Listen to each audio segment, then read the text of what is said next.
विद्यार्थी मित्रों, आज हम तीसरा पाठ सच्चा हीरा कहानी देखेंगे। कुछ लोगों के पास ज्ञान की कमी नहीं होती, परंतु किसी का दुख या पीड़ा दूर करने में वे रुचि नहीं लेते। इसके विपरीत कुछ लोगों में विशेष ज्ञान या गुण नहीं होता, पर वे कर्मवीर होते हैं। उनमें ऊंचे दर्जे का सेवा भाव होता है।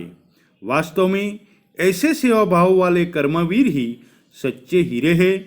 सच्चा हीरा उसी व्यक्ति को कहा जा सकता है जो अपने ज्ञान और गुण को आचरण में लाता है। यह प्रस्तुत कहानी में कहा गया है। तो अब हम तीसरा पाठ सच्चा हीरा देखेंगे। सूर्य अस्त हो रहा था। पक्षी चहचहाते हुए अपने अपने नीड़ की ओर जा रहे थे। सूर्य अस्त हो रहा था। अस्त यानी आठमी रह्यो હતો। ગુજરાતીમાં કેવું હોય તો આઠમી रह्यो હતો। चहचहाते हुए अपने अपने नीड़ की ओर जा रहे थे। नीड़ यानी माला, माड़ो, पक्षियों के रहने का घर यानी माड़ो। गांव की कुछ स्त्रियां पानी लेने के लिए घड़े लेकर कुएं की ओर चल पड़ी। यहां और एक मात्रा दी गई है, तो और यानी नी तरफ ऐसा अर्थ होगा, और दो मात्रा वाला जो और है उसका अर्थ होगा अने। गुजराती में अने।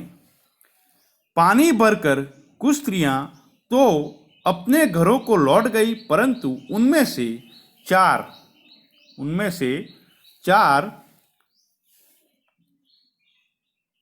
स्त्रियां कुएं की पक्की जगह पर बैठकर आपस में इधर उधर की बातें करने लगी। उनमें से चार कुएं की पक्की जगह पर बैठकर आपस में इधर उधर की बातें करने लगी। तो चल पड़ना यानी मुहावरा है गमन करना। यहाँ जगत यानी चबूतरा, कुएं की चारों ओर बनाया गया चबूतरा। इधर उधर की बातें करना यानी गप्पे लगाना। यहाँ भी मुहावरा है इधर उधर की बातें करना यानी गप्पे लगाना। बातचीत करते करते बात बेटों पर जा पहुंची। इन चारों स्त्रियों की बातें करते करते अपने बेटों पर बात जा पहुंची। उनमें से एक की उम्र सबसे बड़ी लग रही थी। वह कहने लगी, जो उम्र में सबसे बड़ी स्त्री थी वह कहने लगी, भगवान सबको मेरे बेटे जैसा बेटा दे। आप पेंसिल से अंडरलाइन कीजिए, भगवान सबको मेरे बेटे जैसा बेटा दे। मेरा बेटा लाखों में एक है। यहाँ लाखों में एक होना यानी विशिष्ट होना मुहावरा है। लाखों में एक होना यानी विशिष्ट होना। उसका कंठ बहुत मधुर है। वह कहती है उसका कंठ बहुत मधुर है। वह बहुत ही अच्छा गाता है। उसके गीत सुनकर कोयल और मैना भी चुप हो जाती है। वह इतना अच्छा गाता है कि उनका गीत सुनकर कोयल और मैना भी चुप हो जाती है। कोयल और मैना से भी अच्छा गाता है, ऐसा वह कहती है। लोग बड़े चाव से उसका गीत सुनते हैं। चाव यानी प्रबल इच्छा। तो लोग बड़े चाव से उसका गीत सुनते हैं। लोग बड़े चाव से उसका गीत सुनते हैं। तो आपको प्रश्न में पूछा जा सकता है कि बड़ी उम्र वाली स्त्री ने अपने बेटे के बारे में क्या कहा। तो भगवान सबको मेरा जैसा बेटा दे। मेरा बेटा लाखों में एक है। उसका कंठ बहुत मधुर है। वह बहुत ही अच्छा गाता है और उसके गीत को सुनकर कोयल और मैना भी चुप हो जाती है। लोग बड़े चाव से उसका गीत सुनते हैं। उसकी बात सुनकर दूसरी स्त्री, तो यह पहली स्त्री ने कहा, अब दूसरी स्त्री, उसकी बात सुनकर दूसरी स्त्री का मन हुआ कि वह भी अपने बेटे की प्रशंसा करे। जिस तरह पहली स्त्री ने उसके बेटे की प्रशंसा की, उसी तरह दूसरे स्त्री की का मन हुआ। यहाँ मन होना यानी इच्छा होना, मुहावरा है, मन होना यानी इच्छा होना। वह भी अपने बेटे की प्रशंसा करे। प्रशंसा करना, यह भी मुहावरा है। प्रशंसा करना यानी तारीफ करना। तो दूसरी स्त्री भी अपने बेटे की तारीफ करने लगी। उसने पहली स्त्री से कहा, वह पहली स्त्री से कहती है, मेरे बेटे की बराबरी कोई नहीं कर सकता। यहाँ बराबरी यानी तुलना, बराबरी करना यानी मुकाबला करना। वह बहुत ही शक्तिशाली और बहादुर है। वह कैसा है? शक्तिशाली और बहादुर है, ताकतवर है। वह बड़े बड़े बहादुरों को भी पछाड़ देता है। यहाँ पछाड़ देना मुहावरा है, यानी हरा देना अथवा गिरा देना। वह बहुत ही शक्तिशाली और बहादुर है और वह बड़े बड़े बहादुरों को पछाड़ देता है। वह आधुनिक युग का भीम है। वह आधुनिक, आधुनिक यानी अर्वाचीन, नवीन, तो आधुनिक युग का वह भीम है। यह सब सुनकर तीसरी औरत भला कैसे चुप रहती। तो दूसरी स्त्री ने अपने बेटे की तारीफ में क्या कहा? प्रश्न होता है कि पूछा जा सकता है कि दूसरी स्त्री ने अपने बेटे की तारीफ में क्या कहा। तो आप दूसरी स्त्री ने अपनी बेटे की प्रशंसा करते हुए क्या कहा? तो दूसरी स्त्री ने अपने बेटे की प्रशंसा करते हुए कहा कि मेरे बेटे की बराबरी कोई नहीं कर सकता। वह बहुत ही शक्तिशाली और बहादुर है। वह बड़े बड़े बहादुरों को भी पछाड़ देता है। वह आधुनिक युग का भीम है। यह दूसरी स्त्री ने प्रशंसा करते हुए कहा। यह सवाल का जवाब है। यह सब सुनकर तीसरी औरत भला कैसे चुप रहती। यह सब सुनकर तीसरी औरत का भी मन हुआ कि वह भी अपने बेटे के बारे में कुछ कहे। वह बोल उठी, मेरा बेटा साक्षात बृहस्पति का अवतार है। वह बोल उठी, मेरा बेटा साक्षात बृहस्पति का अवतार है। किसका? तीसरी स्त्री का बेटा बृहस्पति का अवतार है। वह जो कुछ पढ़ता है, वह जो भी कुछ पढ़ता है, वह एकदम याद कर लेता है। वह जो कुछ पढ़ता है वह एकदम याद कर लेता है। ऐसा लगता है मानो उसके कंठ में सरस्वती का निवास हो। तो तीसरी स्त्री का बेटा साक्षात बृहस्पति का अवतार यानी देवों के गुरु, बृहस्पति का अवतार यानी देवों के गुरु। वह जो कुछ पढ़ता है, जो भी वह पढ़ता है, वह एकदम तुरंत याद कर लेता है। ऐसा लगता है मानो उसके कंठ में सरस्वती का निवास हो। पढ़ाई लिखाई में बहुत तेज होना, सरस्वती का निवास होना यानी कंठ में सरस्वती का निवास होना यानी मुहावरा है यहाँ, पढ़ाई लिखाई में बहुत तेज होना। तो तीसरी स्त्री ने भी अपने बेटे की प्रशंसा करते हुए कहा कि वह जो कुछ पढ़ता है एकदम याद कर लगता है मानो उसके कंठ में सरस्वती का निवास है। तीनों स्त्रियों की बातें सुनकर चौथी स्त्री चुपचाप बैठी रही। तीनों स्त्रियों की बातें सुनकर जो चौथी स्त्री थी वह चुपचाप बैठी रही। उसने अपने बेटे के बारे में कुछ न कहा। उसने अपने बेटे के बारे में कुछ न कहा। पहली ने उसे टोंकते हुए कहा, टोंकना, रोकना या पूछताछ करना। टोंकना यानी रोकना या पूछताछ करना। कहा, क्यों बहन तुम क्यों चुप हो? क्यों बहन तुम चुप हो? तुम भी तो मेरे बेटे के बारे में कुछ बताओ। तुम भी तो अपने बेटे के बारे में कुछ बताओ। चौथी स्त्री ने बड़े ही सहज भाव से कहा, सहज यानी सरल भाव से कहा, मैं अपने बेटे की क्या प्रशंसा करूं? मैं अपने बेटे की क्या प्रशंसा करूं? यहाँ वाक्य कौन किसे कहता है में पूछा जा सकता है। मैं अपने बेटे की क्या प्रशंसा करूं? चौथी स्त्री ने कहा। यह वाक्य किसने कहा? चौथी स्त्री ने कहा। किसको कहा? तो पहली स्त्री को। वह न तो गंधर्व सा गायक है। यहाँ गंधर्व सा गायक यानी देवलोकों का गायक, गंधर्व यानी देवलोकों का गायक, न भीम सा बलवान और न ही बृहस्पति सा बुद्धिमान। तो चौथी कहती है कि मैं अपने बेटे की क्या प्रशंसा करूं? न तो वह गंधर्व सा गायक है, न भीम सा बलवान और न ही बृहस्पति सा बुद्धिमान। कुछ समय बाद जब वे सब घड़े सिर पर रखकर लौटने लगी, तभी किसी गीत का मधुर स्वर सुनाई पड़ा। जब चारों स्त्रियों घड़े सिर पर रखकर चलने लगी, तब गीत का मधुर स्वर उसे सुनाई पड़ा।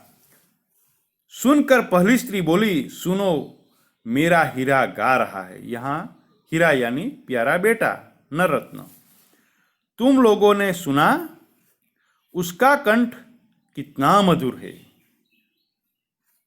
तुम लोगों ने सुना उसका कंठ कितना मधुर है। यह पहली स्त्री कहती है कि सुनो, मेरा हीरा गा रहा है। वाक्य आपको पूछा जा सकता है, वाक्य कौन किसे कहता है? तो पहली स्त्री अन्य स्त्रियों से कहती है। तुम लोगों ने सुना उसका कंठ कितना मधुर है। वह लड़का गीत गाता हुआ उसी रास्ते से निकल गया। वह लड़का उसी रास्ते से निकल गया। उसने अपनी माँ की ओर कोई ध्यान नहीं दिया। उसने अपनी माँ सिर पर गरे रखकर जा रही थी, उसकी ओर कोई ध्यान नहीं दिया और वह चला गया। इतने में दूसरी स्त्री का बेटा उधर से आता दिखाई दिया। इतने में दूसरी स्त्री का जो बेटा था वह भी उधर से आता दिखाई दिया। दूसरी स्त्री उसे देखकर गर्व से बोली, गर्व यानी मद, अभिमान से बोली, देखो, वह मेरा लाडला बेटा आ रहा है। दूसरी स्त्री कहती है अन्य स्त्रियों से, देखो, वह मेरा लाडला बेटा आ रहा है। लाडला बेटा यानी प्यारा बेटा। शक्ति और सामर्थ्य में इसकी बराबरी कौन कर सकता है? यहाँ सामर्थ्य यानी बल, शक्ति और बल में इसकी बराबरी कोई नहीं कर सकता। बराबरी यानी तुलना, समानता कोई नहीं कर सकता। वह यह कह ही रही थी कि उसका बेटा भी उसकी ओर ध्यान दिए बिना निकल गया। दूसरी स्त्री का बेटा भी उसकी माँ की ओर ध्यान दिए बिना निकल गया।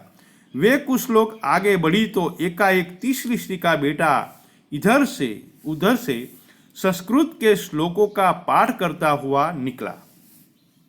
जब वह एकाएक आगे बढ़ती है तीनों स्त्रियां, तो तीसरी स्त्री का बेटा भी संस्कृत के श्लोकों का गान करते हुए, पाठ करता हुआ निकला। उसके उच्चारण से ऐसा लग रहा था, उच्चारण यानी बोलना, लग रहा था मानो उसके कंठ में साक्षात सरस्वती विराजमान हो। कौन विराजमान हो? साक्षात सरस्वती देवी उसमें विराजमान हो, ऐसा लग रहा था। विराजमान यानी बैठना।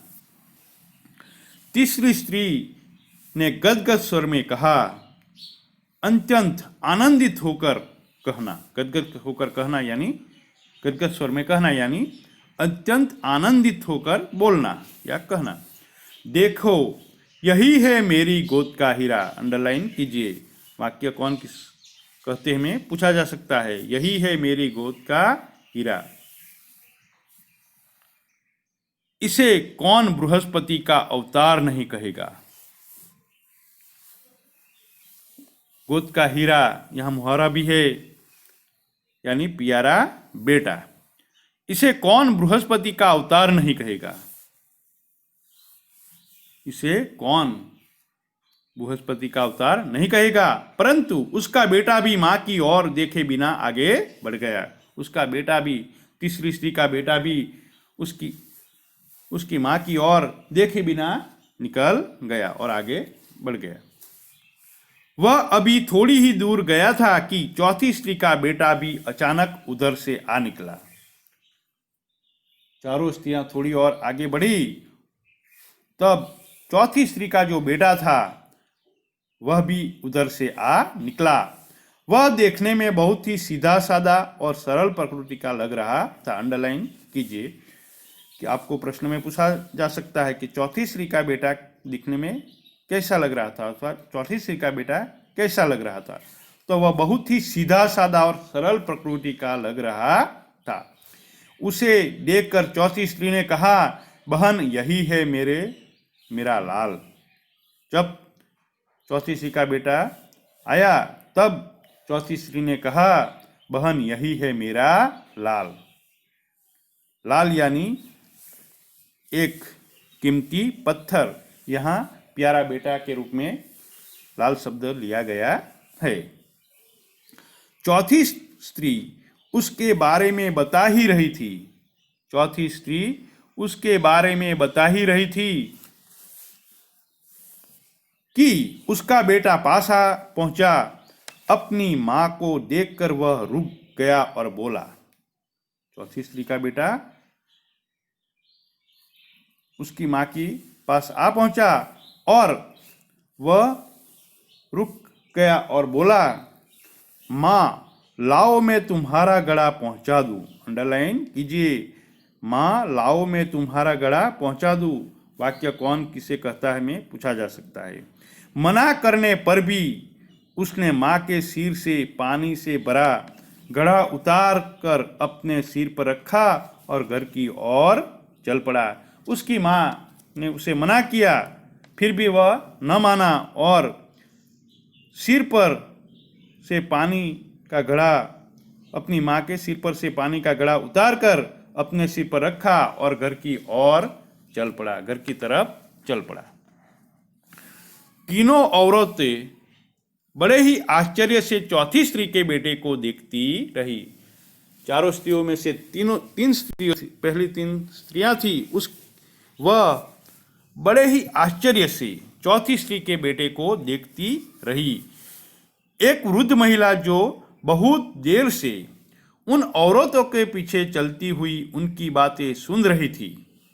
एक जो वृद्ध महिला थी, बुढ़ी, वृद्ध यानी बुढ़ी महिला थी, जो बहुत देरों से उन चारों औरतों के पीछे चलती हुई उनकी बातें सुन रही थी, पास आकर बोली, देखती क्या हो, यही है सच्चा हीरा।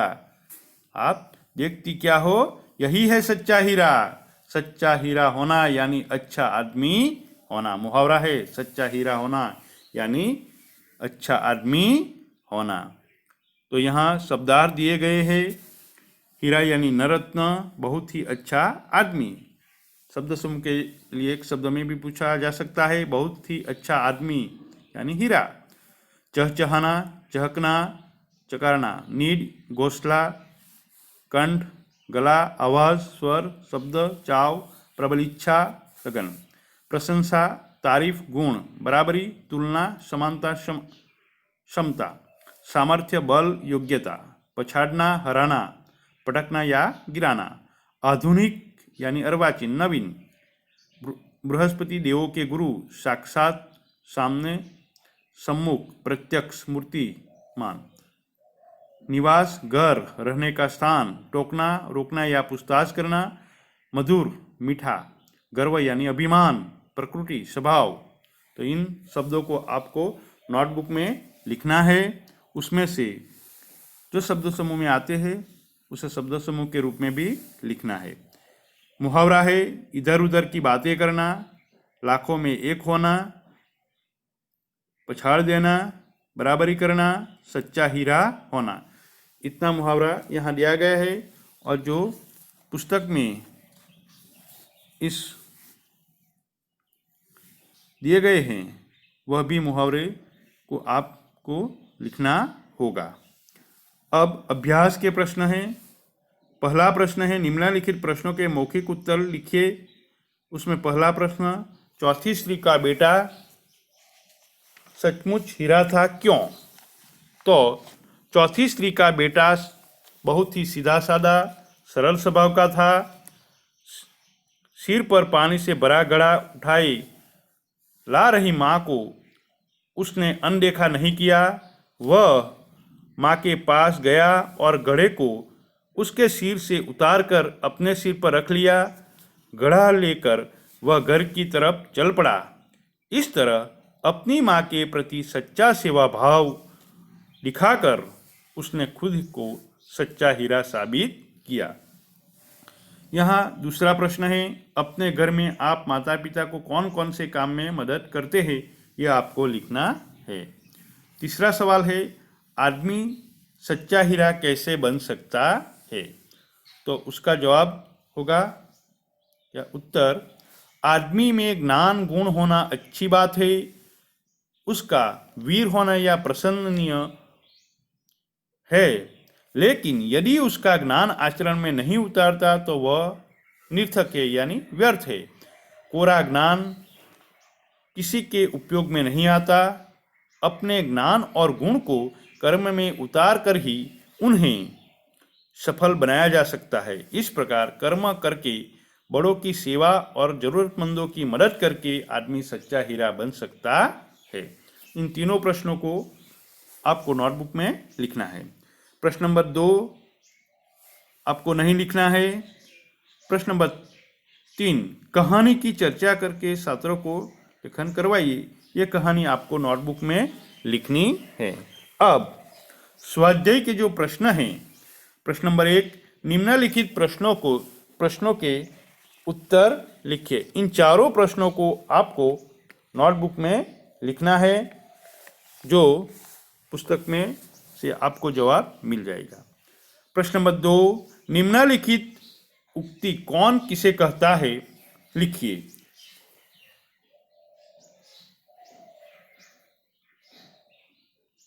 तो यही सच्चा हीरा है। दूसरा, माँ लाओ मैं तुम्हारा गला पहुंचा दूं। तीसरा, सुनो मेरा हीरा गा रहा है। चौथा, देखो यही है मेरी गोद का हीरा। पांचवा वाक्य, देखो वह मेरा लाडला बेटा आ रहा है।